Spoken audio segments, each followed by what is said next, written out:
Good morning, good afternoon, good evening, you lovely people, whichever one it is for you. Welcome back to Lilywhite Lane. I hope that you're all having a ruddy good Tuesday and week wherever you are in the world and whatever you are planning to get up to. And you're all very welcome along to your review of the January transfer window 2025, which slammed shut last night at 11 PM UK time on deadline day, as Jim White used to say on Sky Sports News with his yellow tie. Look, 3 signings for Spurs. I'm going to go through each and every one of them and then rate the transfer window from 1 to 10. I want to hear your guys' ratings in the comment section down below. Do you think it was a good window for Spurs, a bang average window in the words of Box Office for Spurs, or an extremely poor one? I want to hear your ratings and your thoughts and opinions in the comment section down below. Also, be sure to smash that subscribe button, give it a rocky right hook if you haven't already. Abuse all the buttons on the channel as they hugely help us out in the YouTube algorithm. Enough faffing about, let's get cracking with this knacking. Spurs made 3 signings, so let's talk about them. The first, Kinsky. It was our first signing of the January transfer window, coming in as, I say, the Czech goalkeeper. Obviously, there was a lot of hype, like there always is with every signing. Spurs fans saying this guy's going to be the next Petr Cech. So far, it's been a mixed bag when it comes to what we've seen from Kinsky. Look, when Vicario comes back, when Vicario is fully fit, he's straight into that starting 11. A lot of people are saying, now Kinsky's going to challenge him for that first 11 place. I doubt it. And based off of what we've seen so far, I really do doubt it. Look, he's not been bad, right? His first performance was a fantastic one against Liverpool at home. It's a semi-final, as I say. He's a young player. First game in the, well, it's not the Premier League, but against the Premier League side, the intensity of that Liverpool game, and he dealt with it brilliantly. He commanded his box really well, made a couple of brilliant saves. He really impressed me. The game after that, Tamworth, you can't read too much into that. He was good, but if he wasn't good against Tamworth, I mean, I'd have serious questions about whether this guy should be a professional or not at the top level. The game after that was when we started to see some cracks appear in Kinsky's game. The North London derby, yes, it's away from home in the pressure, but he didn't deal with it anywhere near as well as he did the week before against Liverpool at home. He was giving it away poorly, gave Arsenal a couple of chances, made a couple of good saves, but that second goal, should he be letting that in? I think not. He wasn't fantastic in that game. He really wasn't. The Everton game, couldn't do much about the goals, but nothing special in that game. The Leicester game, not good enough in all honesty. And that Jamie Vardy goal, he should be the equaliser. He should be dealing with that, commanding his box and claiming that ball, in my opinion. And the game just gone against Brentford, again made a couple of good saves, but could have given away a goal a couple of times. Remember, there was a moment in the first half where he played it right to Brentford. They had a header which just went over the bar as a result of him giving it away after. Yeah, it's been a mixed bag from Kinsky. His shot stopping's been very solid. At first, we thought his playing out from the back was going to be better than Vicario. It hasn't been, and the cracks have appeared in the last few games. Obviously, you're not going to get another goalkeeper like Edison, who just doesn't make a mistake playing out, but he's making quite a few of them and giving the ball away quite a few times. So it's been a mixed bag from Kinsky. But look, in all honesty, I'm going to rate this signing a 6 out of 10. Should have we went out there, in my opinion, and signed someone with Premier League experience who's ready right now, and Sam Johnston, who can come in, make a difference, and then also not have too much of a problem when they're on the bench? Yes. But it's not a terrible signing. He's done all right so far, and he is sort of brought in to rotate with Vicario. It's not like he's our sole goalkeeper going forward in between the sticks. So Kinsky, I'm going to give this signing a 6 out of 10. Kevin Danso, look, very mixed bag when it comes to what you hear from Southampton fans about this guy. Some Southampton fans really didn't want to let him go. They were really impressed by him, but some wanted to. They said he was rash. For all the good that he does, he'll occasionally give you a stupid red card, as I say, and make a stupid mistake. And from what I've heard of this guy, very mixed reviews. Very mixed reviews from different fans. Look, the most I've seen of him, I'm not going to lie to you guys, was during the Euros, and he really impressed me. Yes, that Austria team conceded quite a few times, but I think that was more down to the system than it was Kevin Danso. Like the amount of goals we've conceded at times, it's not necessarily down to Mickey van der Ven. it's more down to the system and the fact we're on the halfway line and the opposition are constantly creating overloads. What can the centre-back do? I thought Danso looked really, really good during the summer. I really, really do. He was unbelievably fast, track back well, made a couple of really, really good blocks. He impressed me. What he's done so far this season, as I say, I haven't read too much into it, but obviously we've gone out there and signed him, so he seems to be impressing. There were other clubs interested in him. Wolves were about to get this deal done a few days ago. We hijacked them. Look, it is quite underwhelming, right? It is quite underwhelming, and in my opinion, we needed more than one centre-back, especially with the news now that Drakusin's out for the season. Mickey van der Ven, we don't know what's going on there. He could be out for another few days, he could be out for another few weeks, he could be out for another few months from what I'm hearing. I'm hearing different reports, some saying that he's ready for Liverpool, some saying that he's going to need surgery. So very, very, as I say, different thoughts coming out from journalists in regards to Mickey van der Ven. So we needed more centre-backs, in my opinion. For this to be our sole centre-back signing, I'm not sure about it, because he's going to have to come straight into that team. And is he going to be ready? Is he going to be good enough to?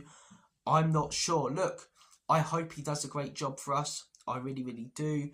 In terms of what I've actually seen from the player with my own two eyes, he's looked really good. But from what I've heard from Southampton fans, very, very mixed reviews. And if you get mixed reviews at Southampton, what's it going to be like at Spurs? You know what I mean? When we were hearing names a few days ago, like Fikayo Tomori, Mark Guehi, the 70 million bid yesterday, I can't help but think that that 70 million bid last minute, as I say, is just completely and utterly pointless. Because if you make that bid at the beginning of January, it's likely the Palace sell. 70 million is a lot of money. Did we ever really have any intention of spending that yesterday? Or was it just paper talk? Was it just to create the headlines that Spurs are trying to invest? Because you bid that money at the beginning of the window, Palace have that time to find a replacement. I think they accept it. I do think they accept it. But to bid that amount of money on deadline day, when there's no replacement, you know, of course Palace aren't going to sell. It just feels to me like it was a bit of a PR stunt to make it look like Spurs are trying to get loads and loads of business done, when really we had no actual intention of signing the player. Because if we did, we would have went in for him a few weeks back. Yeah, Kevin Danso, I'm going to rate this signing a 5 out of 10. I hope he impresses. Do I think he's better than what we've got right now with all the injuries? Yeah, Ben Davies is the left back playing at centre back. Archie Gray's is 6 playing at centre back, who's doing a bloody good job, to be fair. I really hope he gets a run in his natural position once we get our fully fit side back, whether that be towards the end of this season or next season. I do think he, as to say, is the only natural centre-back we have. I think he will be positive in the fact that whilst he's not Mickey van der Ven, he will be able to take that role a little bit more. Whilst he's not that out-and-out left-footed centre-back, he will be able to do the sprinting back, the tracking back that no other player has been. Hopefully that doesn't make Ange think he, should play the high line again, and then we get caught out 50 times against Liverpool and on the weekend against Villa and United the week after. But look, there are positives in this game that will probably suit us. The tracking back, as I say, the running back, but there are also problems. The rash tackles that Southampton fans talked about. Yeah, mixed bag from what I've heard about this guy. So I'm going to rate this signing a 5 out of 10. Very middle of the park. It's not a bad signing, but it's not a great one. It's a pretty average signing from the football club. The best bit of business we've done this January, however, Mathys Tel. I think this is a very, very good signing. A lot of people talking about, as I say, his stats so far this season, but those same people when we signed Dominic Solanke were saying he's only had one good season. Why are we bringing him in? This guy, for the most part, for Bayern Munich has really impressed. Liam from the Bayern View, I remember him telling me about this guy. I remember him talking to me about this guy last summer, and he was saying, yeah, this fella's a baller, man. This fella's a baller. Or 2023 summer, this fella's a really, really good player. And I remember watching him in a few Champions League games, that 4-3 win against Manchester United where he's banging in goals. He's got a lot of technical ability, a lot of ability, this guy. And whilst he hasn't necessarily played loads for Bayern Munich, look at some of the players that they have at their football club. Gnabry, Coman, Sane, they're big name players. He'll come straight into that first 11, I imagine, at Spurs. And I think he's better than what we've got right now. Heung-min Son isn't the player that he was. He's on the decline, and whilst he's still capable of a magical sunny moment occasionally, for the most part, it's been dross. Let's be real about it. Brennan Johnson out injured, and I think he's a better player than Johnson. Solanke out injured. So looking at the players we've got available up top, Kulusevski is better in the 10. On the right, I think he's a better winger than Kulu.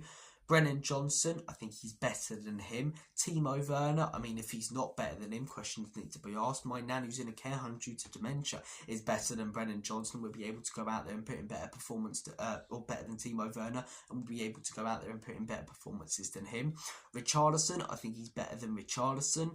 Yeah, I think he will be our best attacking option available when he comes in. And whilst he's not outstanding, he's a really good signing in my opinion. There's a reason so many clubs were interested in him. Look, we were hearing yesterday afternoon that it was just going to be a dry loan, and then in the evening we hear that there is a buy option, which is really, really big. As I say, whilst we're not spending that money right now, if he does play brilliantly for us, it's not like he goes straight back to buying. If he plays brilliantly for us, has a great end to the season, we pick up a trophy, maybe you'll want to stay at Spurs. Maybe we spend that money and we have that player on our books, and we've gotten 6 months of him for free. So look, Mathys Tel, I think this is a really good signing. I do get that some people are cautious. I'm not going to be one of those fans who overhypes this signing, saying, you know, we've won the transfer window with this, because a few days ago it didn't look likely, and I think I would have been more excited about this signing if it was permanent a few days ago and if the player wanted to join Spurs. But it feels like a bit of a last resort option for Mathys Tel,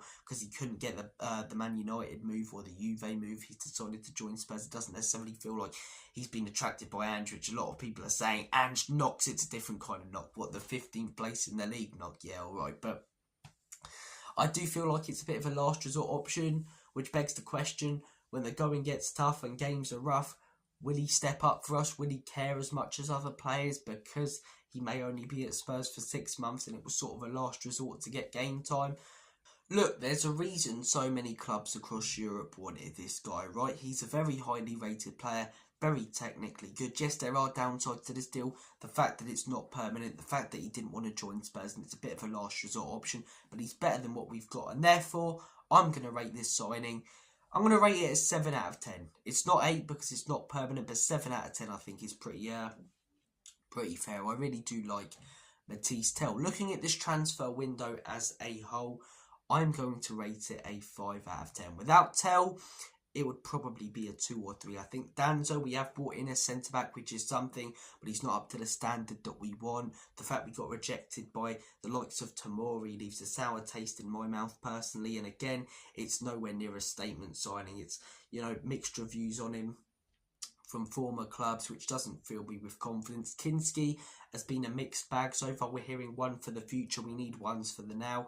Mathys Tel is a player who can come in and make a difference, but it may only be for 6 months. So if it wasn't for Tel, I'd be rating this transfer window very, very lowly. I think we needed experience. We needed players to come straight into the first team and make a difference. I think we needed more centre-backs, and we haven't got them. Have we got the cover that we needed? In my opinion, no. Because what happens now if Ben Davies gets injured? Who have we got then? Danso and Gray again playing out of position. Then what happens if Gray gets injured?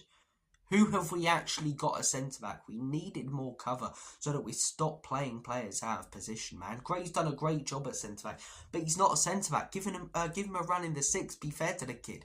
He's worked his arse off the last few months. So play him in his natural position as a reward for that, you know? I feel like we haven't brought in enough cover. I feel like the money hasn't been invested like it could have been. I feel like that 70 million bid for Guehi was a bit of a PR stunt, and we should have made it at the beginning of the window. And I feel like the money was there to make big deals like that, but we didn't make them because we waited too long, and it feels like we did that on purpose to make it look like we tried towards the end of the window. Tel, good signing. Danso, Kinsky, I'm willing to give the players a chance. As I say, welcome to Spurs. I wish them all the best of luck at this football club and hope they can really, really impress. But in terms of their signings, the money that we spent on Danso and Kinsky and where that could have gone elsewhere, and you know, the fact we were rejected by the likes of Tomori and many other players this window, it leaves a bit of a sour taste in my mouth personally. So this window, I'm going to give it a 5 out of 10. Not horrific, not terrible. We have signed an attacker. We have signed a centre-back. We needed them. But I feel like we needed more quality in those positions and more cover. I feel like we genuinely... I know it's a January window, but I feel like we needed 5 players, 2 or 3, to come straight into the first team. We've got 3 players, as I say, and when Vicario comes back, when our natural centre-backs come back in, the only one who I can see still starting is Mathys Tel. Maybe he might be dropped as well. So 5 out of 10 is my rating. Tel, positive. Danso, Kinsky, we'll have to wait and see. Guys, take care of yourselves. Have a smashing rest of your day and week. And as always, Enoch and Levy out, and shout, land shout, comedy Spurs.